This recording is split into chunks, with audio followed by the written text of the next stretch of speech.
And then a year later, I find out that Netflix are making a show called not The Dark Tourist, but Dark Tourist, with this from New Zealand.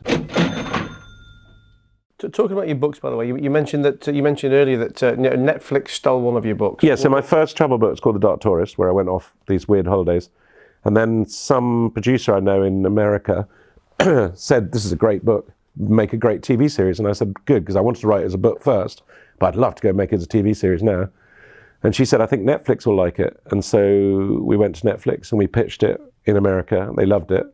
And then we never heard from them again. And then a year later, I find out that Netflix are making a show called not The Dark Tourist, but Dark Tourist, with this from New Zealand who basically went to all the places I went to. Anyway, that's showbiz, but it was annoying. So then I wrote a book. Then I decided I was going to be a monster hunter because I grew up on Tintin and I loved the idea of the Yeti and stuff like that. So I wrote a book called Scary Monsters and Super Creeps.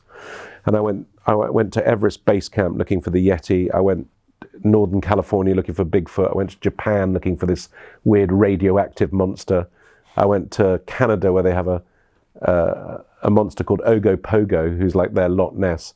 And I kind of knew it was a bit of a book because if I had found the Yeti and I came back and I told everyone I found the Yeti, everyone's like, yeah, Dom Joly's found the Yeti. So it was actually like an absolute nightmare. I was really hoping that I wouldn't find anything because then I'd become like David Icke going, I swear it's true. But it was more like a mission to go to these places because there's just something interesting about the people's love of the interest in that these things exist, and the people that hunt these things are just mental, and it was great. It was an adventure, really.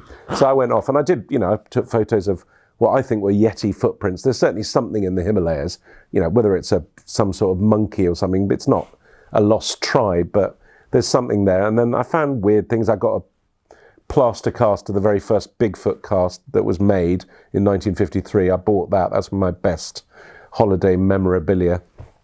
And then my third book was Walking Across Lebanon, where I grew up. But because I grew up there in a war, I never really saw the whole country. So it was kind of a way of going back to my youth and stuff.